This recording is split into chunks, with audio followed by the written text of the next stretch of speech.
Falando em Dubai! Olá, pessoal! Sejam bem-vindos a mais um episódio do Falando em Dubai. Eu sou Amanda Cipriani e o episódio de hoje está super especial, porque estamos no Outubro Rosa, o mês de conscientização sobre a prevenção do câncer de mama.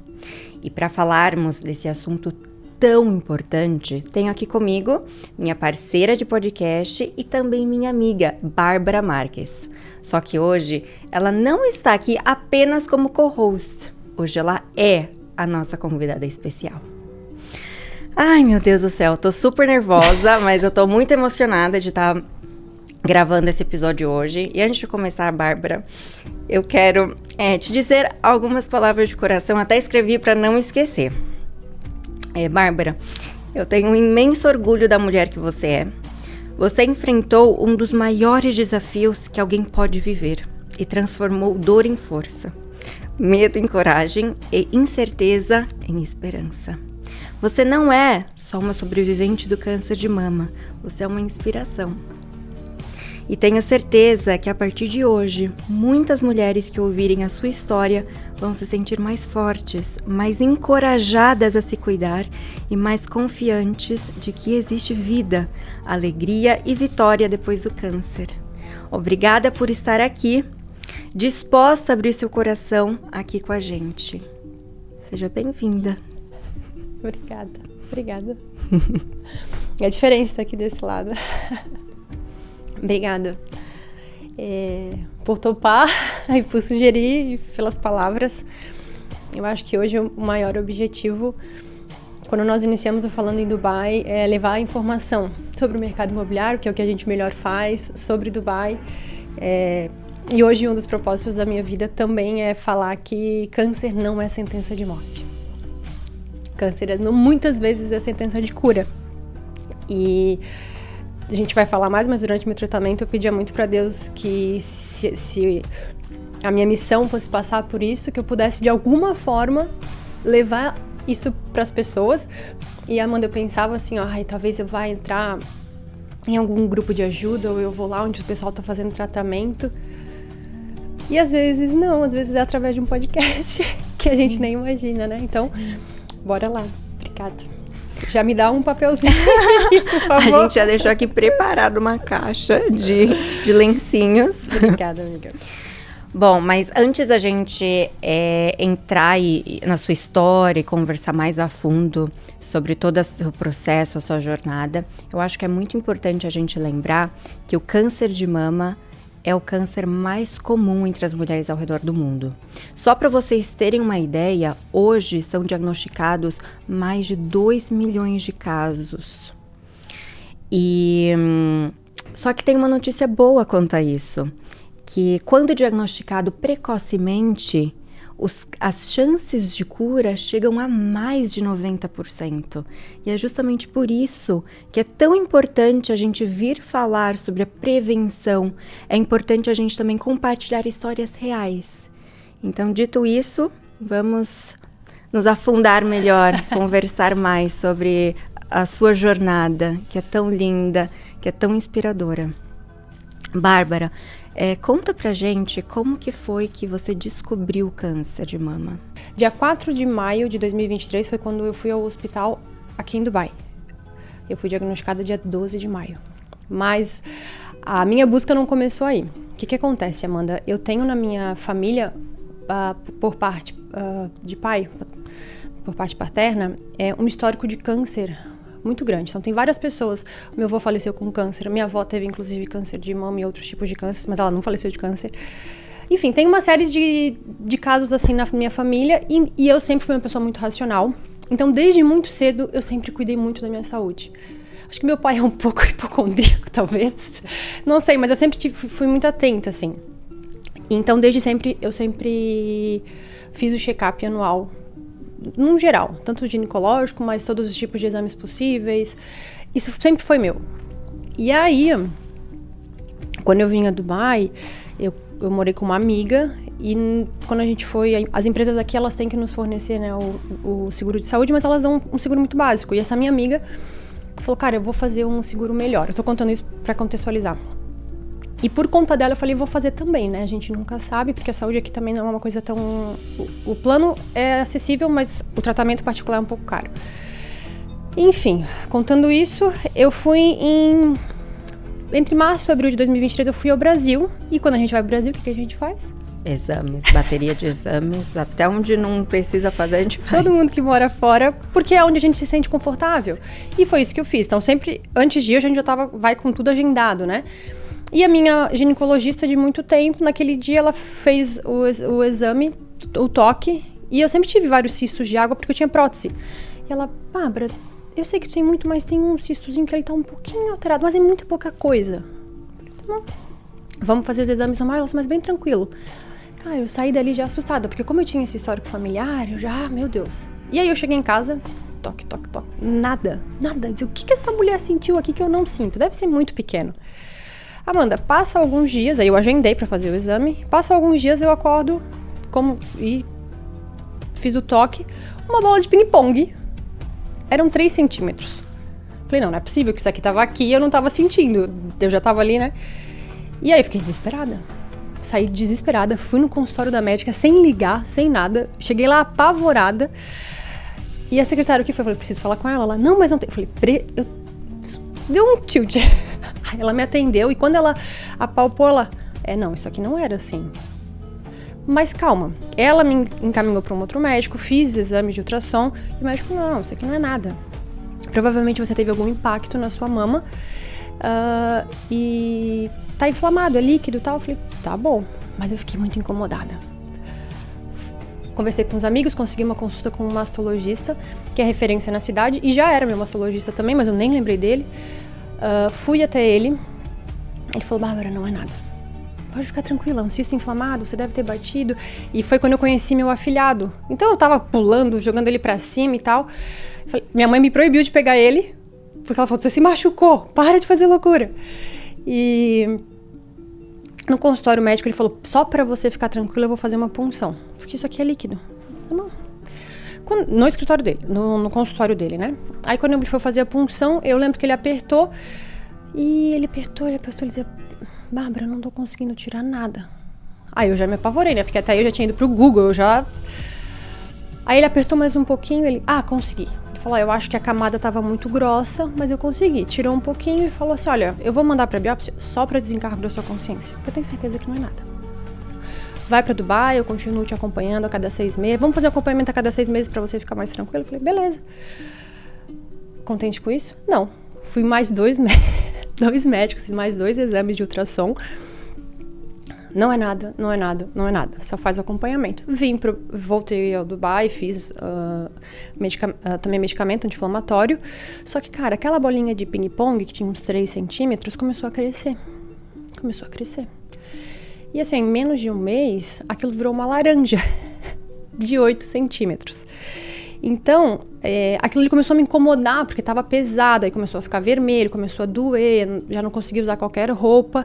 Falei, mas isso aqui tá muito inflamado. E aí, no dia 4 de maio, nesse meio tempo, Amanda, eu recebi uma biópsia falando que não tinha nada. Aí eu falei, viu, não era nada mesmo, tá aqui. Eu tenho esse documento.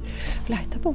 E aí, no dia 4 de maio, eu falei pra Mari que morava comigo, eu falei, amiga, eu sei que não é nada, mas, cara, eu preciso ir lá no hospital pra eles esvaziarem. Porque seu anjo da guarda estava falando, vai, checa o que é isso. E amiga, tava muito grande. E aí eu fui pensando assim, os caras vão furar, vão esvaziar, porque é água, e eu vou tomar mais anti-inflamatório e tá tudo certo. Eu fui certa que era isso. Aí tanto que eu fui, era 10, 11 horas da noite, assim, o horário que eu parei de trabalhar. Chegamos lá, eu e a Mari, o médico me olhou e ele falou, não vou nem botar a mão em você. Você precisa fazer uns exames, eu preciso de um ultrassom, eu preciso visualizar melhor o que tá. E no olho deles eu falei, gente, que povo exagerado. Eu sei que não é nada. Mas eu fiquei com aquilo na cabeça. Aí ele falou, você precisa fazer um exame com urgência. No outro dia eu liguei no hospital, eles conseguiram pra mim um ultrassom no mesmo dia. Volto eu ao hospital pra fazer esse ultrassom. Na cara daquelas mulheres, o meu diagnóstico já foi dado. Da mulher fazendo ultrassom. Só que aqui eles têm uma coisa que eu até acho que é muito legal. É legal e é judiado. Eles te deixam no escuro. Ela olhou pra mim, ela olhou pra secretária e falou, chama fulana de tal, que era mastologista até então eu não sabia nem o que era a tal da mastologista. E ela falou, Bárbara, você precisa fazer outros exames, a gente precisa investigar um pouco melhor. Eu falei, o que é isso? Eu só queria saber. Eu falei, mas e porque eu dizia a Vanessa, eu acho que tava comigo. Eu dizia, Vanessa, eu acho que era a Vanessa. Eu sei que não é nada, essa mulher é doida. Não, tem que fazer. Aí ela falou, você precisa fazer um exame e tal. Eu falei, tá bom. E aquilo ali começou a me consumir, mas eu tinha certeza que não era nada. E aí eu falei com a Mariana, falei com a Vanessa, falei com o Renato, a gente já tinha um relacionamento. E todos eles diziam, sabe o que é? É que normalmente quando tem alguma coisa assim, certas pessoas vão pro seu país tratar. Aqui em Dubai talvez não deva ser tão comum, então eles se assustam. Falei, tá bom, me agarrei nisso. No outro dia eu fazendo uma biópsia. Aí fui fazer a biópsia, quando eu fui fazer a biópsia eu falei assim, Vanessa, eu tô nervosa, você fala só pra médica, que ela pode tirar o que ela quiser. Mas pede pra ela esvaziar isso aqui também que tá me incomodando. Eu tinha certeza que não era nada. Então eu queria que ela tirasse o que ela fosse tirar e esvaziasse só pra diminuir. E aí quando a gente tava fazendo a biópsia, a Vanessa falou isso pra ela e ela falou, não tem líquido aqui. Aí eu entendi. E aí deu uma semana depois, era dia 12 de maio, o dia que o Renato estava chegando em Dubai, ele veio ele estava trabalhando em um outro lugar. Quando ele chegou aqui, eu falei pra ele, olha, eu sei que eu não tenho nada, eu já tenho uma biópsia. Mas a gente precisa ir no hospital pegar essa biópsia porque você vai ficar aqui 10, 15 dias e eu não vou estar em paz. Mesmo sabendo que não é nada. Então vamos lá pegar. Cara, eu fui pra pegar isso e ir pra praia. Quando eu cheguei lá, eles, não, só a médica pode te entregar. Eu falei, como assim? Não, senta aqui e tal. Agora eu entendo que ali já estava o diagnóstico, mas na hora não. Aí quando eu entrei na sala, a mastologista que já tinha conversado comigo, o que ela tinha me dito foi, a gente não sabe, pode ser tudo, pode ser nada, a gente vai te examinar inteira. Daqui pra cima eu preciso entender como tá o seu corpo. E aí eu fiz uma série de exames, não só a biópsia. Passei aquela semana basicamente fazendo exames. E aí foi quando veio o diagnóstico. Foi quando ela falou, olha, desde o começo era o que a gente suspeitava, mas a gente não podia te desesperar. Bem-vindo ao clube, você tem câncer de mama. Como que você sentiu? Como foi a sua reação quando a doutora te passou o diagnóstico? Eu consigo me ver sentada naquele lugar, sabia? Até hoje.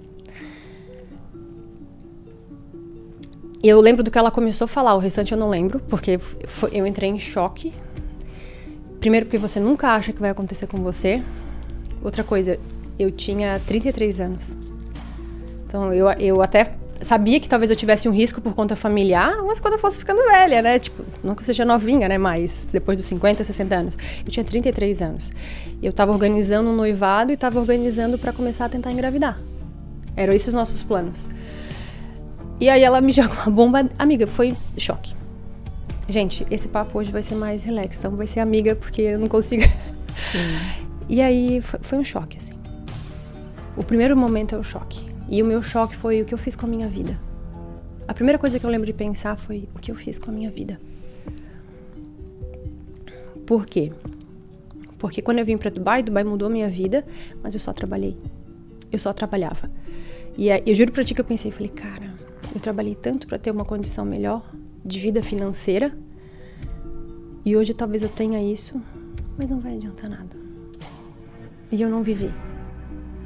A primeira coisa que eu pensei foi, o que eu fiz na minha vida? Eu não vivi. Eu trabalhei pra ter dinheiro, eu tenho dinheiro e agora eu vou morrer. O que você pensa não tem como. Vou morrer. A única coisa que eu pensei foi, eu vou morrer. Eu não aproveitei, eu não viajei, eu não conheci os lugares que eu conhecia, minha família tá longe e eu vou morrer. E aí ela começou a contar, Bárbara, calma, hoje mudou. Como você falou, né? Diagnosticado precocemente existe cura, então não é como era antigamente. Só que assim, eu não lembro de tudo que aquela mulher falou, porque eu só lembro de olhar pro Renato e o Renato tá querendo ficar pleno, mas o olho dele tava desse tamanho. E ele queria me acalmar e a médica disse, deixa ela chorar, ela precisa colocar pra fora. E aí foi isso. Foi esse meu maior choque, foi assim, eu vou morrer, porque é o que você pensa, porque ainda existe um tabu muito grande, falar a palavra câncer, as pessoas já... Às vezes eu hoje faço umas brincadeiras e as pessoas assustam, né? Às vezes eu não tô muito legal e tal, aí as pessoas falam, não, procura no Google. Eu falo, se eu for no Google é câncer eu já tive. Mas é um humor meio pesado que pra mim hoje é normal. Foi isso, o sentimento é esse, eu vou morrer, o que eu fiz da minha vida. Porque aí você para e você pensa assim, tudo que eu poderia tudo que eu poderia ter feito, tudo que eu poderia ter aproveitado e eu não fiz. Foi isso. Esse foi o meu sentimento. E assim, eu quero um abraço. Eu só queria um abraço. Sabe, assim, um conforto. Sim. E olha que louco. Uma semana antes de eu ir pro Brasil, onde tudo começou, uma amiga minha me presenteou, a Vanessa já começou nessa história lá atrás, com uma análise corporal, alguma coisa assim, eu não lembro direito. Eu não estava muito legal, assim, com o trabalho e tal. E nessa leitura corporal, a psicóloga falou, a analista falou assim pra mim: Bárbara, você é tão forte, você se vê, você se mostra tão forte pro mundo, que às vezes quando você tá fraca, as pessoas nem sabem que você tá fraca. Ou as pessoas olham e falam assim: não, ela vai dar conta, ela é forte, ela se vira sozinha. E aquilo me impactou muito, porque às vezes eu me sentia muito sozinha, às vezes eu queria um abraço e eu não tinha. E aí eu achava que talvez as minhas amigas não me percebessem. E aí naquele momento ela mostrou que não era isso, que talvez eu que não me deixava ser abraçada, não me deixava ser cuidada, com essa minha coisa de eu sou muito forte sozinha. E eu fui pro Brasil com isso matutando na minha cabeça. Então naquele dia, quando eu peguei o diagnóstico, eu olhei pro Renato e falei: eu não quero ficar sozinha. E quem me conhece sabe, toda blogueirinha. Mas eu sempre falei: não, eu fico sozinha de boa. E naquele momento eu só olhei e falei: cara, eu não quero ficar sozinha. Sim. O que eu vou fazer eu não sei, mas eu não quero ficar sozinha. Foi isso. E assim, nesse momento a gente precisa de muita força, né? E ter a rede de apoio é muito importante. Como que foi que você contou para seus familiares e seus amigos? Foi difícil. Porque, assim, querendo ou não, era demonstrar uma fraqueza. E eu não sabia o que ia acontecer. Eu não sabia o que era. Eu era assim, talvez as pessoas... Eu acho que a maioria das pessoas que não passaram por isso, eu não sabia o que era uma quimioterapia. Vão abrir, vão lavar meus órgãos, vão me dar... Desculpa a minha ignorância, mas eu não tinha ideia do que era isso. Então, eu falei: cara, e agora? Eu não quero ficar sozinha, mas O meu sentimento seguido depois de tudo isso, Amanda, quando acalmou, assim, a gente saiu dali, depois o Renato me levou numa praia, que foi o primeiro lugar que a gente sentou e conversou sobre o nosso relacionamento. Ele me levou nessa praia e eu comecei, naquele momento, a falar pra ele: vamos ser racional. Eu não sei o que vai acontecer, eu não sei como é que é. Eu já comecei a fazer meu testamento naquele dia. Se acontecer isso comigo, por favor, faz isso, faz aquilo, faz aquilo. Eu pedi algumas coisas pra ele. Se em algum momento eu perder minha lucidez no meu tratamento... Você não sabe disso, né? Sei. Você sabe? Uhum. Se em algum momento eu perder minha lucidez no meu tratamento, me manda pro Brasil. Eu não quero estar do lado da minha família. Faz isso. Isso aqui é o que eu tenho, o que eu não tenho. Isso é o que eu devo, isso aqui é o que eu não devo. Naquele momento já. E ali, me deu até um... Nossa, eu tô me vendo nos lugares. O contar pros outros era uma coisa muito incerta pra mim, porque as duas coisas que eu mais amava no meu corpo era os meus seios e o meu cabelo. E aí logo depois eu fui conversar com um oncologista, eu já tinha procurado várias coisas. Você faz 4 quimioterapias, faz radioterapia, o que é isso? Não sei. Então você tá num mundo escuro. E o meu oncologista falou... E aí eu não tinha contado nada pra ninguém ainda, nem pras meninas, pra ninguém. Falei: deixa eu entender o que é isso aqui primeiro. Daqui a pouco eu não preciso nem contar. Porque eu comecei a ler que talvez tem gente que vai lá, faz um negocinho e, faz uma radioterapia. Negocinho não, mas faz uma radioterapia, não é? Aí quando eu sentei num oncologista, ele falou: então, o tipo de câncer que você tem, eu também não sabia disso, Amanda. Existem vários tipos de câncer e vários tipos de câncer de mama. Não é assim, um câncer de mama é igual. Existem vários tipos, hormonal, não hormonal, enfim, não vou entrar a fundo. O meu não é hormonal, não era hormonal. Era o triplo negativo e eu já estava no estágio 3. Ou seja, eu já tinha um linfonodo comprometido também, que depois eu descobri. E ele me falou: olha, o seu tipo de câncer normalmente ele acontece em mulheres mais novas, mas ele é assim, gente, eu não sou médica, não estudo, tô contando minha experiência, tá? O que eu escutei naquele momento foi: o seu tipo de câncer ele é o mais agressivo que tem dentre os cânceres de mama. Mas ao mesmo tempo ele tem um outro cenário, ele cresce muito rápido. Então por isso que a gente já conseguiu... Tudo isso aconteceu de uma forma muito rápida. Você já percebeu, você conseguiu ser diagnosticada no início, mas ele cresce muito rápido. Então, quando os outros tipos, eles são aqueles pequenininhos, sabe, um monte de pontinho? Qual que é o perigo dele? Ele é silencioso. Então, ele espalha e, às vezes, muito mais fácil. O triplo negativo, ele cresce rápido. Então, você tem uma percepção de que ele está ali e você consegue agir. E aí eu perguntei pra ele o seguinte, como é que vai ser meu tratamento? Ele falou, você tem que fazer 16 quimioterapias, a cirurgia, como já estava muito grande, eu também não sabia. Por que tem mulheres que operam no começo e mulheres que não operam já de cara? Depende do tamanho que tá aquela massa, né, o tumor. O meu já tinha 8 centímetros. Eu acho que até só 5 que é operável, ou 3, uma coisa assim. 16 quimioterapias, a operação, 15 rádios, 18 imunoterapias e vamos ver o que vai acontecer. Aí eu falei pra ele, tudo bem, eu vou perder meu cabelo? Aí, vai. E aí a mastologista dizia, Bárbara, o cabelo é o que menos importa e não sei o quê. Eu falei, não, tudo bem, né, mas pô, 16 quimioterapias?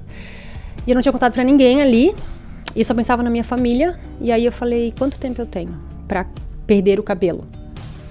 Aí eles, por quê? Eu falei, porque eu não posso aparecer careca pros meus pais e pros meus amigos e dizer, oi, tudo bem, tenho câncer, você tá louco? Tipo, vou matar todo mundo, eu já tô sofrendo.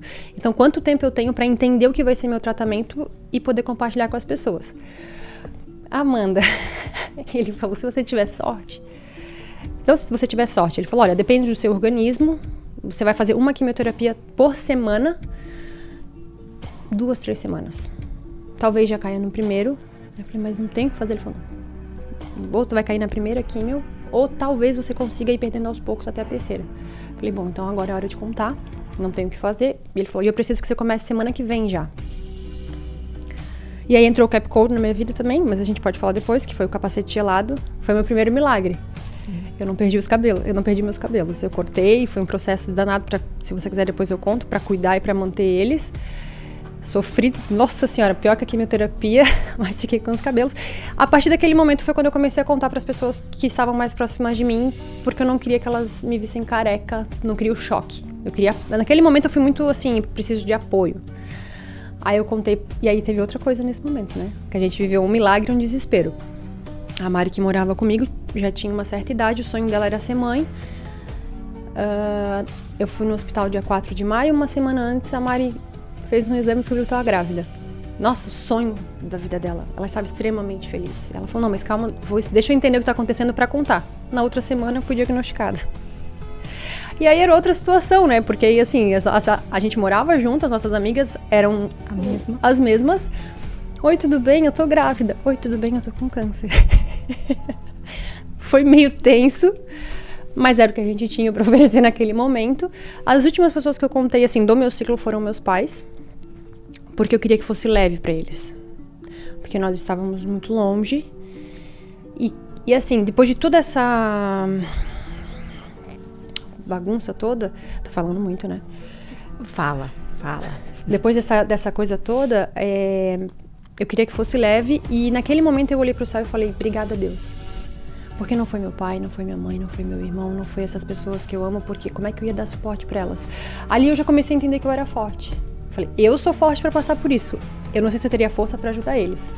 Então, quando eu consegui acalmar, eu lembro que logo depois veio o Dia das Mães. Na outra semana depois do Dia das Mães, eu passei o Dia das Mães ligando pra minha mãe e só chorava. E ela dizia o que foi, eu dizia, não, mãe, é porque Marina tá grávida.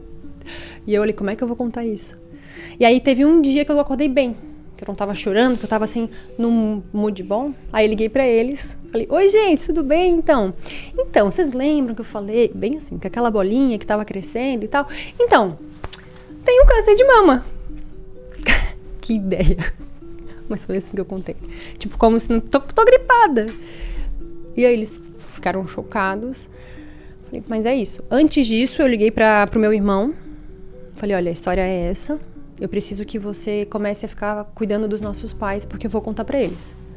Liguei pra 2 tias que eram as mais próximas deles. Liguei separado pra todo mundo e falei, olha, é isso aqui é o que tá realmente acontecendo aqui. Fiquem próximos dos meus pais. Porque eu não sei como eles vão reagir. Aí fui preparando essas pessoas, deixei elas chorarem, deixei elas se acalmarem. E aí o dia que eu tava bem, eu chamei essas pessoas e falei, como é que vocês estão? Vocês estão ocupados? Ah, não, tô em casa. Aí eu liguei pro meu irmão e falei, então vai indo lá pra casa da mãe e pai que eu vou ligar pra eles agora e vou contar. E aí quando eu liguei de uma forma leve, eu falei, então gente, é isso. E aí sim, foi uma negação, meu pai dizia não. Eu falei, ó, tô ligando porque eu vou ficar careca, vou ficar linda, já tô aqui fazendo testes. E foi isso, foi assim. Meu Deus do céu, você tá contando e eu tô relembrando, revivendo tudo isso. E assim, eu só tenho que te falar o quanto você é forte. Porque eu lembro, assim, os momentos que a gente foi pra sua casa. Porque quando a gente recebe uma notícia dessa, passa meio um filme na nossa cabeça. O que a gente pode fazer pra ajudar? E naquele momento, na minha cabeça, só vinha na minha cabeça assim, eu só posso dar meu amor e ficar junto, é o que eu posso fazer. E toda vez que eu ia na sua casa, eu lembro que você estava com um sorriso daqui e aqui, conversando, falando disso, falando daquilo. E eu ficava, gente, se fosse eu... e não tem como saber, porque é só passando por isso. E todos os momentos do seu tratamento, você era extremamente positiva. E uma coisa que eu posso dizer hoje, com certeza você teve câncer, mas o câncer não te teve. Em momento nenhum você deixou ele te abalar. Não, você em todos os momentos foi maior do que o câncer. Você olhava pra ele e falava assim, querido, quem que você pensa que você é? Eu sou muito maior do que você. E o seu tratamento inteiro foi isso. Você não deixou ele acabar com você. A gente só descobre o quanto a gente é forte quando a gente precisa ser. Sim. Eu passei meu tratamento inteiro com a gratidão de que não era minha mãe, de que não era meu pai. E graças a Deus, eu entendi no meu tratamento o quanto eu era amada, que eu tinha amigos. E eu sempre falava... E olha que... Eu fui coroinha com 12 anos. Eu sempre tive na igreja. Hoje espírita, mas assim, sempre acreditei muito em Deus. Sempre tive isso no meu coração, mas eu tinha uma coisa dentro de mim, muito particular, que às vezes eu falava, mas será que eu tenho fé? Será que isso é ter fé? Sabe assim, eu não sei explicar. Às vezes eu questionava a minha fé. De será que eu tô fazendo certo? Será que é assim? Será que eu tô deixando a desejar? E aí, óbvio, né? Naquele momento eu olhei pro céu e falei, de novo, obrigada, não é minha família. Porque eu sei que hoje também, financeiramente, é importante o que eu faço pra ajudar minha família. E imagina, eu não ia, tinha que ser. E eu sou, sinceramente, é muito louco o que eu vou falar, mas eu sou muito grata por ter vivido isso. Eu sou muito grata por ser uma sobrevivente do câncer de mama. Eu sou muito grata por tudo que eu passei, porque hoje eu sou uma outra pessoa.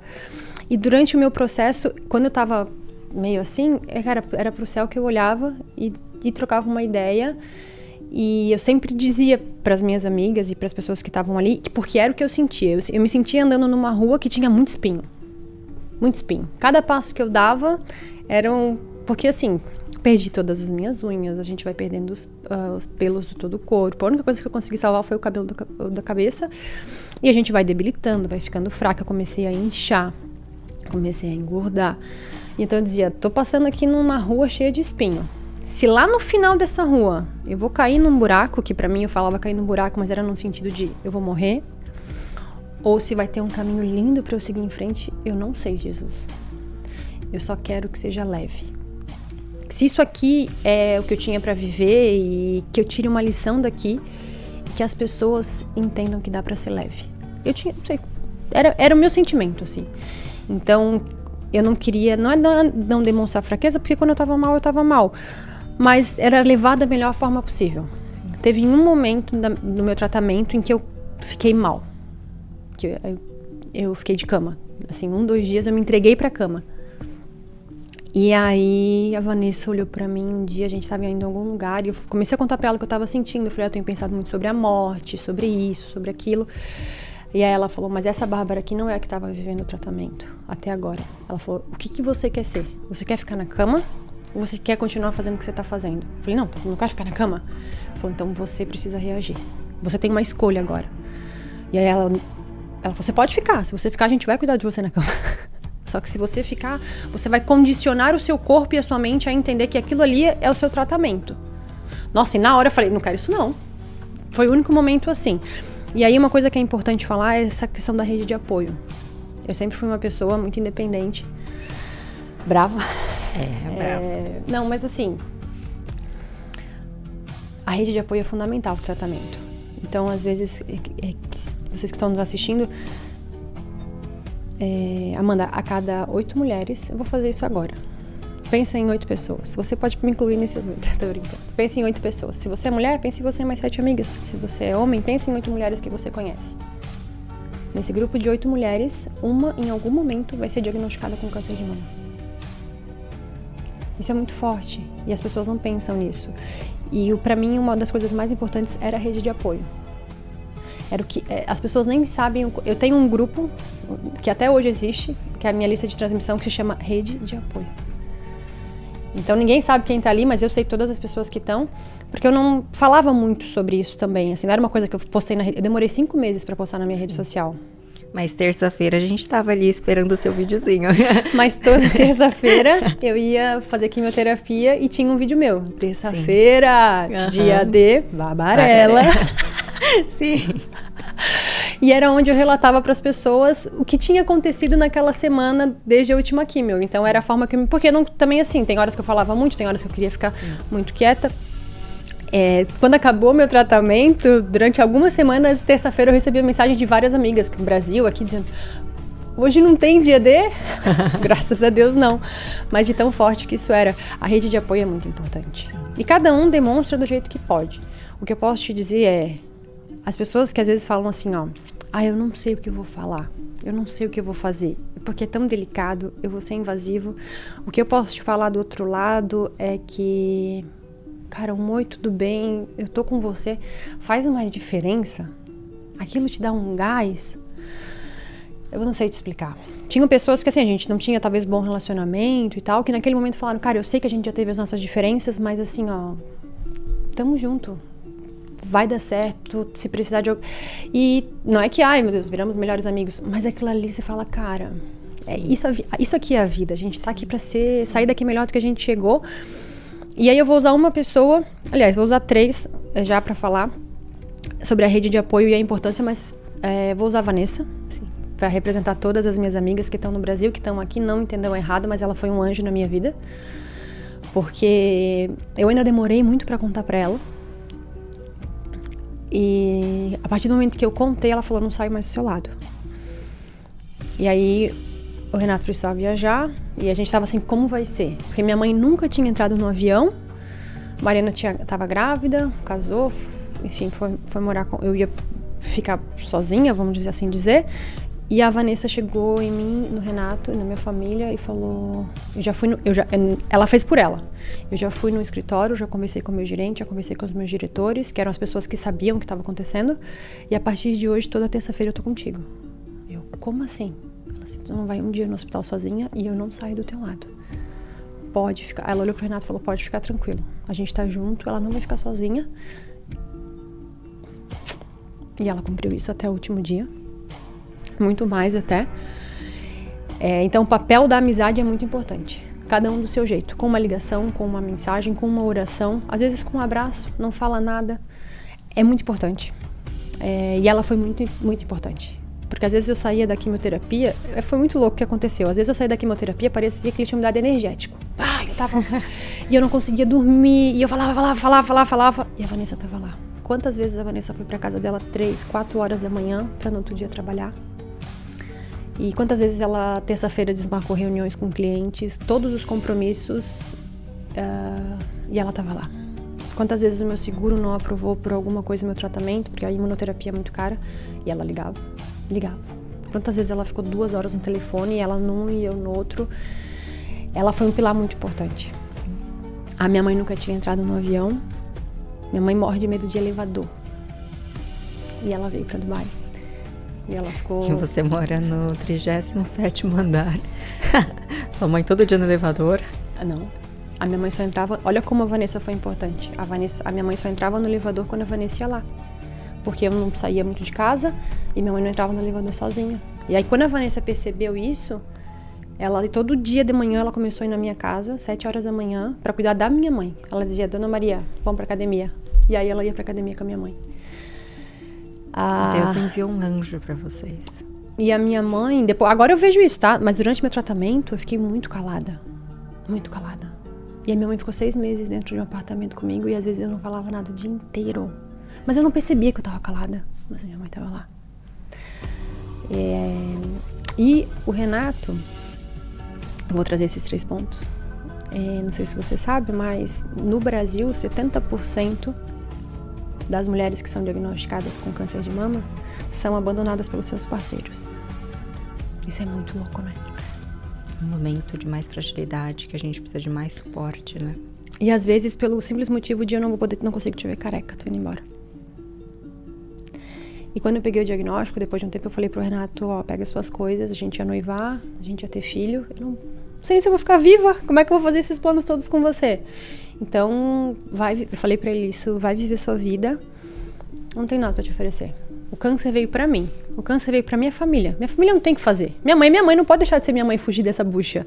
Você pode? Então vai, eu vou entender.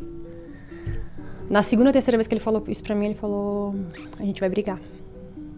Aí ele olhou pra mim e falou, nós não somos casados ainda, mas você sabe dessa frase, na alegria e na doença? Eu não vou sair daqui. Eu não vou sair daqui. E eu falei, tá bom. E aí, na minha segunda ou terceira quimioterapia, eu passei muito mal. Eu passei muito mal. Muito mal. À noite, assim. E a gente quase foi pro hospital e tal. E no outro dia o Renato estava muito... E aí depois melhorei. Foi só dores muito fortes no estômago. E o Renato estava muito nervoso. Renato muito nervoso. E aí eu olhei pra ele e falei assim, eu queria... Já tinha falado uns dias antes, né? Eu queria ir naquela churrascaria que tem aqui, que tem pão de queijo, que tem costela. Porque os médicos falaram que vai chegar uma hora que talvez eu não consiga mais comer. Então, antes que eu não consiga mais comer, eu quero comer um pão de queijo. Vamos lá. E aí... O Renato, todo mundo se arrumou. Aí eu ia com uma roupa mais simples, e a Vanessa, não. Vamos mais bonita, porque você tá muito em casa. Eu falei, eu fui toda linda. E aí o Renato resolveu passar na praia. Eu falei, não, tem um casal de amigos nossos lá, a gente vai buscar eles. Eu falei, Renato, pelo amor de Deus. Tá doido? Não, vamos. Aí quando eu cheguei lá, era um casal de amigo nosso num date, mas aí tinha uma cesta com champanhe, com flores. E eu falei, gente, que menino doido, né? Na praia. Tá bom. E daqui a pouco vem um cara tocando saxofone. Falei, que rolê aleatório, eu só queria um pão de queijo. E aí o Renato pegou as flores e falou, isso aqui é pra você. Só que na minha cabeça, aquele momento, era pra mim, porque eu tinha passado muito mal à noite. E eu falei, cara, como é que ele deu conta de fazer isso? Eu pensei, ele quer que eu esqueça o que eu passei à noite, porque vai ficar tudo bem. Aí do nada o menino me tira uma aliança. Então, contra tudo que normalmente é comum, na minha segunda pra terceira quimioterapia, eu fui pedida em casamento. E aí eu entendi o que é na alegria e na doença. E aí estamos. Então, tudo isso eu acho que foi parte da minha cura e do meu tratamento, não só a medicação. Com certeza, a rede de apoio é extremamente importante, né? E Bárbara, você mencionou que você fez o tratamento aqui em Dubai. Conta um pouco pra gente como que foi o tratamento em Dubai e por que você escolheu Dubai? Cara, o meu tratamento foi fantástico. Primeiro porque, assim, as coisas aqui em Dubai são muito rápidas. Dia 4 de maio eu fui no hospital, dia 12 eu já tinha resultado de biópsia, eu já estava indo fazer PET scan, foi tudo muito rápido. Eu me senti muito acolhida pelos médicos, assim, uma atenção, eles te olham no olho. E como eu tinha uma biópsia do Brasil falando que eu não tinha nada, eu fiquei com muito medo, claro, de voltar. E no meu coração dizia que não era pra voltar. Depois eu entendi os porquês, não era mesmo pra eu voltar. Mas foi por isso, assim, eu não conseguia, me senti com muito medo de voltar. Eu não sabia a estrutura que o Brasil tem para tratamento de câncer de mama. Inclusive, na minha cidade tem as meninas da Neoplasias. Elas são maravilhosas, depois eu encontrei com elas. Já fui lá algumas vezes, fiz um pouco do tratamento lá, inclusive, porque eu operei no Brasil. Mas eu não sabia. Para mim, eu tinha um médico lá que me disse que não era nada. Que depois eu tentei contactar para dizer que era alguma coisa, só porque eu me senti privada do direito de ter feito uma biópsia desde o começo. Então eu só queria alertar isso, sabe? E aí eu falei, não, eu vou ficar... meu coração me dizia que eu tinha que estar aqui. E aí quando eu conversei com os médicos, eu falei, e se eu fosse pro Brasil? Porque como você acha que você vai morrer? Você quer estar perto da sua família. E aí eles me falaram, olha, o seu câncer é extremamente agressivo, tá crescendo muito rápido. Aqui no hospital, hoje, tudo que você precisa para começar e terminar o seu tratamento, a gente tem. O seu seguro paga, né? Porque ele cobre isso. No Brasil a gente não sabe. Porque o Brasil é muito grande, tem lugares que tem lugares que não tem. Então, o risco de você ir pro Brasil é só você não ter o que você precisa na hora que você precisa. E aí era o que eu precisava pra dizer, vou ficar aqui. Aí eu fiquei. foi por isso que eu fiz aqui. E eu acho muito importante, já que você tocou nesse assunto, a questão do cuidado que os médicos precisam ter também. Quando um paciente chega para fazer um exame de imagem, né, fazer uma mamografia, e se vê alguma coisa ali, um cisto, é normal, as mulheres têm cisto, né, hormonais, então é normal. Só que muitos médicos, a gente viu vários relatos de mulheres que fizeram exames de imagem, mamografia, viram que tinham alguns cistos, e os médicos falavam, não é nada, não se preocupa. E no final era um tumor, era um cisto maligno, né? Então, a importância que é também pros médicos, né, terem esse cuidado. E que foi o que aconteceu com você. Eu acho que... Assim, eu acho que existe um cuidado, talvez, dos médicos, que até, infelizmente, custo. Vou sair fazendo o exame em todo mundo, também é um exame mais invasivo. Mas o que eu aprendi nisso se tem alguma coisa errada, procura uma segunda opinião. Os meus médicos todos hoje sabem disso. Eu tenho um oncologista aqui em Dubai, tenho uma oncologista Grazi, maravilhosa, lá no Brasil. Tenho uma mastologista aqui, tenho uma mastologista lá no Brasil, doutora Regina. E tudo que eu escuto hoje, eu sempre quero uma segunda opinião. Primeiro porque quando você tem câncer, mais do que nunca você entende que a medicina não é exata. Tudo que eu perguntava era, pode ser que sim, pode ser que não. 50% de chance. Aí você fala, cara, isso aqui não é matemática. Isso aqui é exato. De jeito nenhum.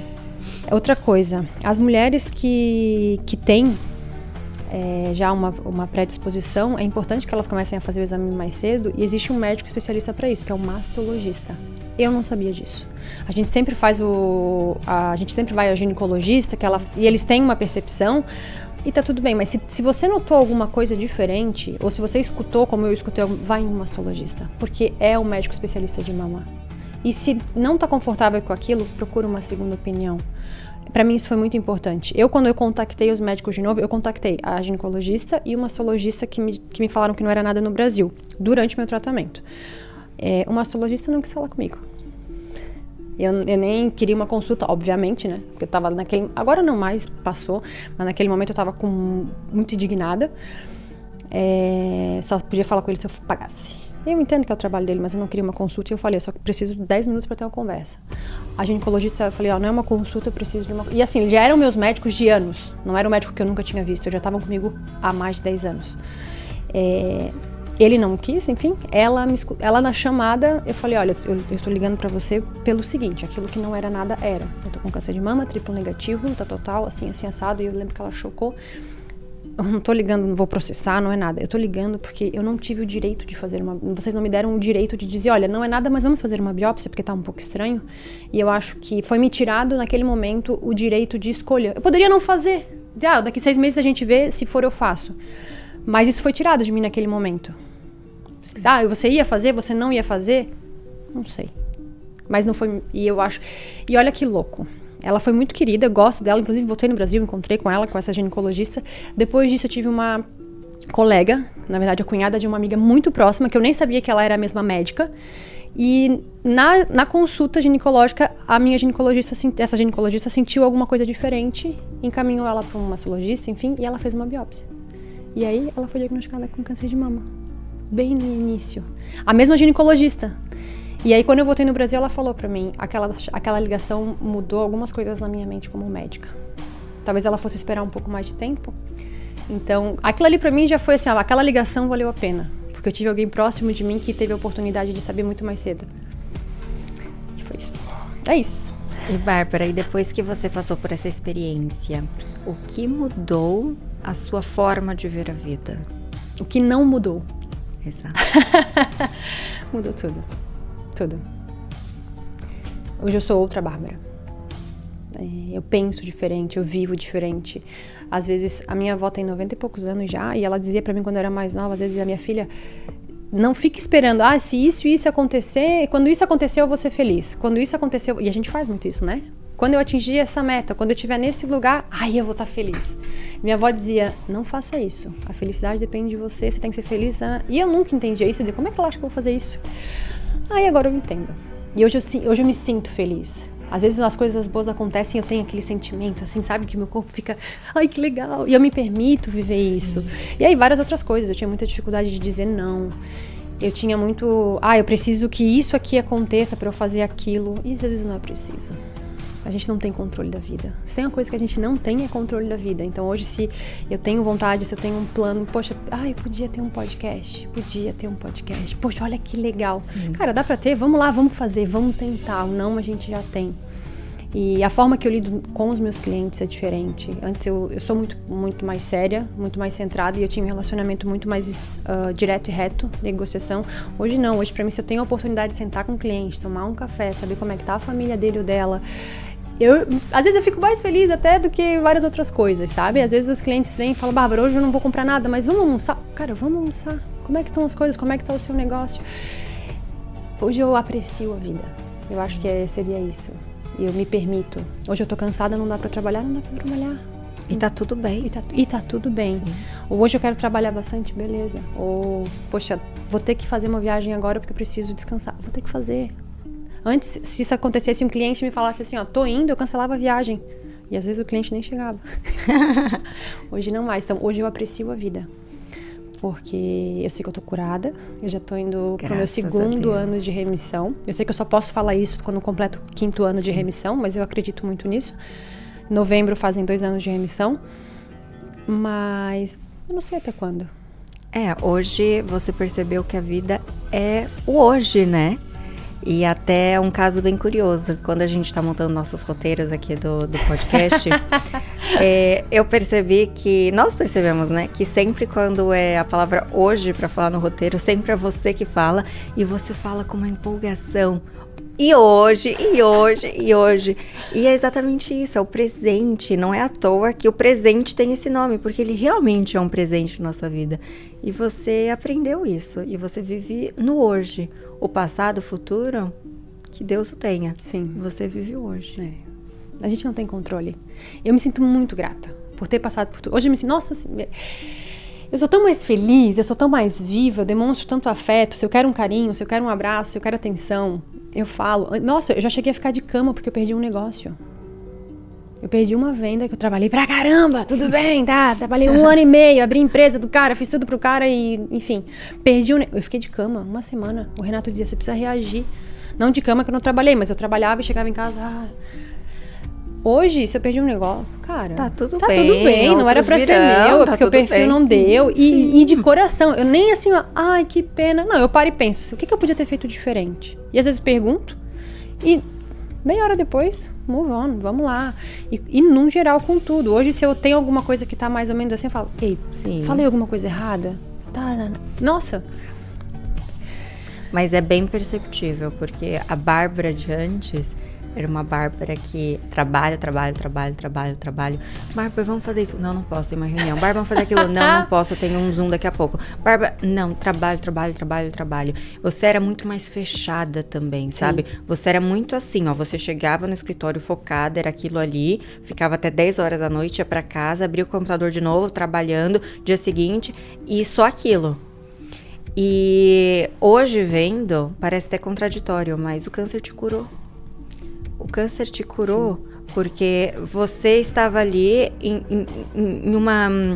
num ciclo, assim, numa rotina, que aquilo também estava te matando. Aquilo... Uma hora o corpo ia pedir socorro, claro, né? E pediu. E talvez se fosse de uma forma mais leve, mais branda. Sim, e pediu socorro. E hoje é uma outra Bárbara que a gente tem aqui. É uma Bárbara que, amiga, tô pensando nisso, bora agora. Já tô colocando um sapato. Amiga, o que você acha? Não pensa 2 vezes não, bora. E hoje você tem essa sede de querer viver, de querer aproveitar as pessoas. E te digo mais, você contagia as pessoas com isso, sabe? E todo o seu tratamento, ele curou muitas pessoas ao seu redor, não só você. Todas nós, eu acho que a gente passou a ver a vida de uma forma diferente, porque isso foi tão perto da gente, sabe? E tá ali com você, passar por tudo isso. Claro, a gente não passou mas passou. Mas passamos. E a gente também passou a ver a vida diferente, sabe? E Ai, amiga, eu fico tão feliz, assim, hoje esse episódio é pra gente celebrar, sabe? Celebrar a sua vida, celebrar a vida de muitas mulheres que estão passando hoje por isso. E a gente bater na tecla de novo, que o câncer de mama, ele tem cura. Não é sentença de morte. Exatamente. Exatamente isso. É. E eu até achei assim, até trouxe, na verdade, uma dinâmica pra gente, porque existem muitos mitos e verdades que a gente escuta de várias pessoas. E, claro, você não é médica, eu não sou médica, a gente não tem a formação para falar sobre isso, mas você passou por isso e eu acho que com a sua experiência, muitas mulheres vão conseguir também se inspirar e também ter a consciência de se cuidar, né? Então vamos lá pro primeiro, mitos e verdades. Olha só, muitas mulheres se perguntam, se eu não tenho casos de câncer de mama na família, eu não corro risco? Mito ou verdade? Mito. Quer que eu explique? Por favor. Tá. O meu caso, eu tenho uma mutação genética. Não é o BRCA1 e o BRCA2, que é igual o que a Angelina Jolie tinha. O meu é o, não sei se é assim que fala, né? PALB2. Essa é a minha mutação. É a terceira mutação mais forte. O que isso quer dizer? Isso quer dizer que eu, Bárbara, já nasci com uma predisposição de ter câncer de mama de 65%. Normalmente as pessoas nascem, se eu não me engano, com 5%, alguma coisa assim. Todo mundo nasce com essa predisposição. Quem tem a mutação, isso é muito mais forte. Só que assim, desses 2 milhões de casos que a gente tem anualmente de diagnóstico, 2% são de mutação genética.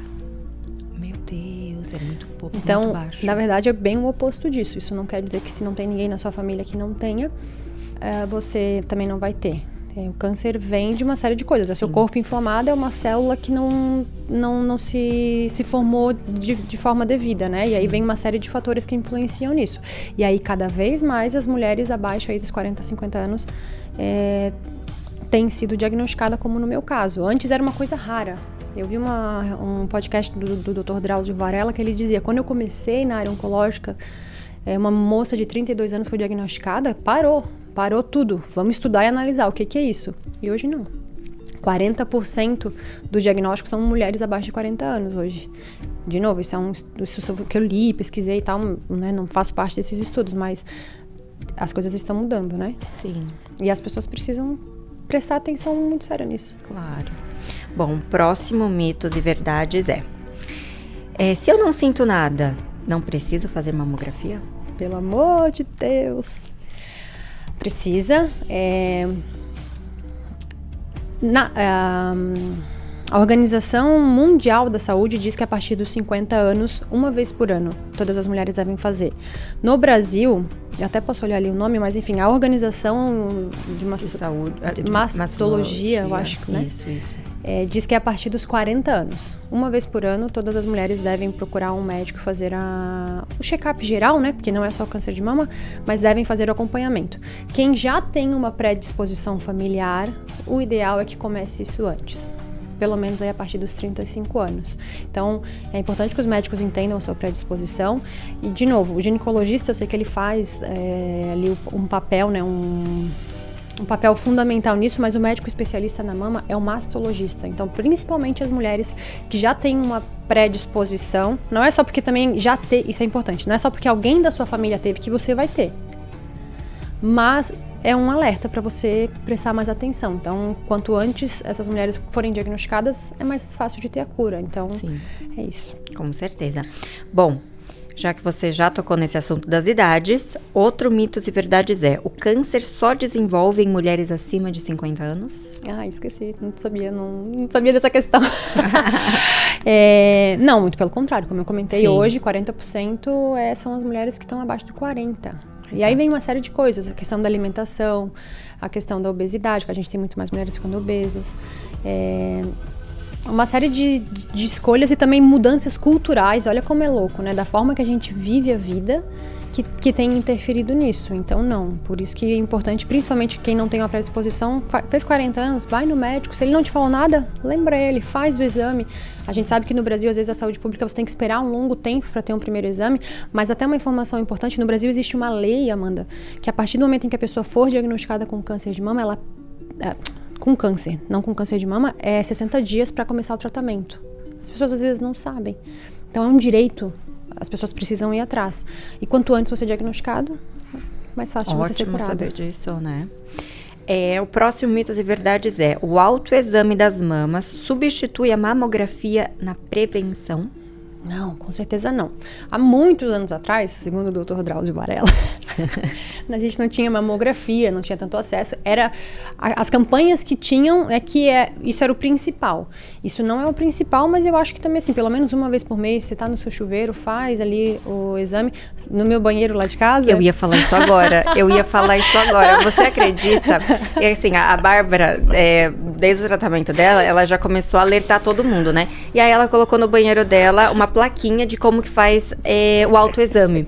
Você acredita que quando eu vou pra casa, pelo menos uma vez na semana, eu vou lá no chuveiro e começo? E é tão simples. Se levanta, eu vou começar a mostrar. Mas aquilo ali é porque só pra dar um leve toque. Eu, quando chega outubro, normalmente aqui em Dubai, em outubro, tem várias campanhas de hospitais e clínicas que eles fazem um preço mais barato para as mulheres fazerem os exames. Então, o que eu faço? Normalmente eu vejo nos hospitais e eu mando para as minhas amigas. Sim. Vai lá fazer o exame, vai lá fazer o exame. Sim. Então, assim, não, o autoexame não é diagnóstico, não evita ter que fazer um ultrassom, uma mamografia. Sim, não substitui, né? Mas a gente vê, tudo que a gente estuda, que a primeira pessoa a notar alguma coisa diferente, na maior parte dos casos, é a própria mulher. Sim. Então, por que não? Exato. Exatamente. Agora, o último Mitos e Verdades. Amamentar pode ajudar a diminuir as chances de desenvolver câncer de mama? Então, parece que sim. Isso é muito... eu procurei muito quando eu fui diagnosticada, por que tão cedo? Eu só tinha 33 anos. E aí você vai lendo várias coisas, enfim. E aí eu encontrei que sim, que amamentar não é assim uma coisa gigantesca, é uma porcentagem muito menor do que a atividade física, por exemplo, mas o amamentar diminui o risco de ter câncer de mama. E às vezes, e aí é uma concepção minha, que talvez as mulheres estejam tendo câncer de mama mais cedo porque estão amamentando mais tarde. Me desculpem se isso não fizer nenhum sentido, mas na minha cabeça isso faz. Sim, com certeza. Então faz sim diferença. Sim. Bárbara, e você que é um exemplo, né, de força, resiliência, o que você diria para uma mulher que agora ela está recebendo um diagnóstico de câncer de mama? Isso também passa. É isso que eu diria. Não é fácil. Eu quis contar um pouco mais detalhada a minha história, porque as pessoas às vezes olham e falam, meu Deus, mas foi tão simples. Não é fácil. Tem dias que você tá bem, tem dias que você tá mal, mas o que eu posso te dizer é que tem cura. Tem cura. Então vão atrás, não tenham medo. Sejam fortes. Façam o que os médicos indicam. Olha uma coisa simples, eu tomava 4 litros de água por dia durante meu tratamento, porque isso me fazia ter menos sintomas da quimioterapia. Passa. Sejam fortes porque passa, é isso que eu posso dizer. E não tenham vergonha de dizer, preciso de ajuda. Eu sei que talvez o seu companheiro não vai estar ali, ou talvez a sua família, mas vai ter alguém que vai estar ali com você, vai segurar a sua mão, mas essa pessoa talvez precise saber que você precisa disso. Você precisa saber, então se permita. Se permita sentir os seus sentimentos, independente da sua religião, do que você acredita. Eu acredito que existe alguém maior, e se você está passando isso, é por algum propósito. Viva o propósito. Que lindo, que mensagem poderosa.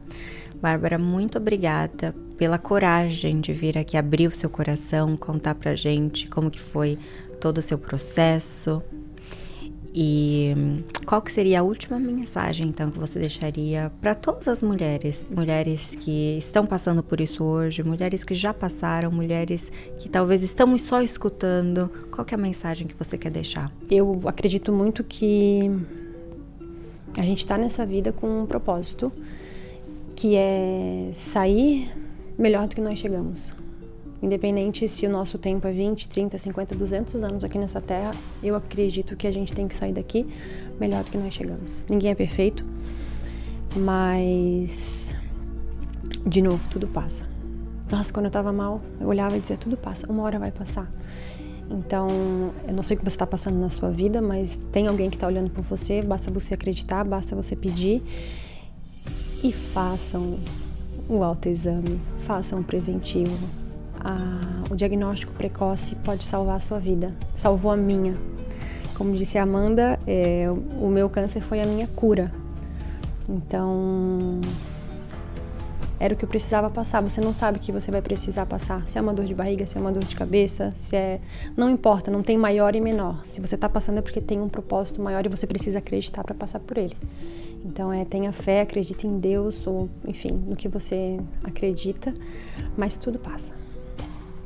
Tudo passa, amiga. Tudo passa. É isso.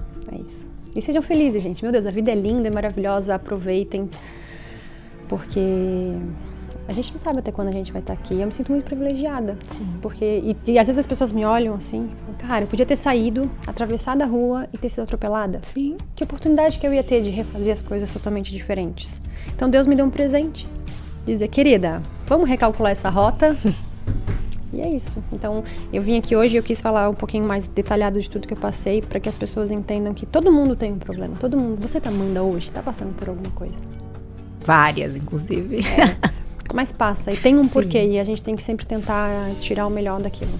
Sim, é até meio, clichêzinho. Cara, mas é isso. É isso. Eu vou te contar um testemunho que eu vivi, tá? Nos altos e baixos do meu tratamento, teve um dia que eu tava muito sensível. Muito sensível. E eu só chorava. E minha mãe cansou, foi dormir. A Vanessa ficou na minha casa até 2h30 da manhã e ela viu que eu tava mal. Eu só sabia chorar. Eu dizia, não, tô... E eu não sabia nem o porquê. Não é que eu tava pensando... Eu tava muito assim... pensativa. Eu só chorava. Aí a Vanessa foi pra casa. Deu 1 hora assim. Ela falou, eu sei que tu ainda tá acordada. E eu tava chorando. Aí ela me mandou uma música. Que se chama Ninguém Explica Deus. Ela falou, essa música foi do meu casamento, ela é bem bonita. Eu botei a música na televisão e eu estava deitada no sofá e eu escutei a música. Naquele momento, sinceramente, a música nem me tocou tanto. E eu só chorando e pensando assim, sei lá, cara, eu só nem sei no que eu pensava. Eu só tava naquele momento presente chorando do nada. E eu, esqueci das músicas e foi rolando. E aí começou uma voz assim, tá chorando por quê? Eu dei um pulo do sofá. Porque eu tava desesperada, eu falei, como assim? Tô chorando por quê? E era uma música que acabou entrando, as pessoas vão dizer, ai, coincidência, que besteira. Pra mim, foi uma das vezes que Deus falou comigo. Que a música dizia, tá chorando por quê? Se você tem um Deus que cuida de você. Ele sabe de tudo que você tá passando e mandou te dizer que ele tá cuidando. Cara, deu um pulo ali, e a música é muito linda. Escutem. E a gente tem um Deus que tá cuidando, sabe? E esse foi um dos testemunhos, vivi vários. Hoje Deus, assim, eu vejo que Deus tá presente em tudo. Sim. Mas aquilo ali foi tão forte pra mim, eu não sei te explicar. De novo, tem as pessoas que vão dizer, uma música que rolou, mas... Aquele cara parecia que ele tava na minha sala. Tá chorando por quê, minha filha? Vamos, vai passar. E era Deus falando com você. A gente não... Deus fala com a gente de todas as formas. Através de pessoas, através de música, através de livros. A gente não sabe quanto que Deus... E a forma como Deus vai falar com a gente. E eu tenho certeza absoluta que era Deus falando com você. E Ele esteve com você em todos os momentos. Desde antes mesmo da gente estar no ventre da nossa mãe, Deus já sabe quem que a gente vai ser, quais atributos, quais dons a gente vai ter aqui, o que a gente vai conquistar, e que seja feita a vontade dele. Amém. E você está aqui linda e maravilhosa, cheia de alegria, cheia de amor para dar. E eu sou muito feliz por ter você como minha amiga, por ter você na minha vida. E você não tem noção do quanto que eu aprendo com você a cada dia e o quanto você me inspira. Você é a irmã que Deus me deu. Não de sangue, mas irmã de coração. Eu te amo muito também. Eu que te amo. Nossa, tô muito feliz com tudo que a gente tá construído e com, nossa, tantas coisas por trás dos bastidores, né? Sim. Obrigada, tá? Obrigada a você. Ai, Linda. maravilhosa. Bom, pessoal, o episódio de hoje foi extremamente especial. Estamos aqui emocionadas, muito felizes de estar concluindo mais um episódio no Outubro Rosa, desse mês tão especial para nós mulheres. E fica um alerta novamente, lembrem-se de sempre fazer o autoexame. Se sentir algo diferente no corpo de vocês, busquem para um profissional, façam os exames. E de novo, o câncer de mama tem cura. É isso, obrigada, Amanda. Pessoal, obrigada para quem ficou até aqui, para quem escutou minha história. A ideia realmente foi... Cara, eu tô tão bem hoje, sabe? A vida é tão linda, Então, se você que está ouvindo ainda não foi fazer seus exames, vá fazer, sendo homem, sendo mulher. Se você acha que às vezes tem alguém que você pensou no seu coração, não quer mandar o podcast, talvez, mas fala, cara, vai lá, ó, quem sabe, talvez, na sua cidade ou na sua região deve ter alguma clínica especializada, né, em câncer ou uma mastologista legal. Não tenham medo, porque é muito mais, não é fácil, mas talvez seja muito mais simples. Bom, para vocês que continuaram, que assistiram até aqui no final, clica no sininho para vocês ficarem atualizados de tudo que a gente está postando. Se vocês quiserem conversar com a gente, mande um direct pra gente no Instagram ou também acessem, nos mandem um e-mail pelo contato@falandoemdubai.com ou barbaramarques.dubai e @AmandaAcipriani. Se vocês quiserem nos seguir no Instagram, é Falando em Dubai. E fiquem ligados, porque a gente já volta aí com a programação normal do Falando em Dubai, né, Amanda? Vem muito convidado, muito mercado imobiliário. Tem muita coisa ainda para vocês aprenderem de Dubai, viu? Então tá bom. Tchau, tchau.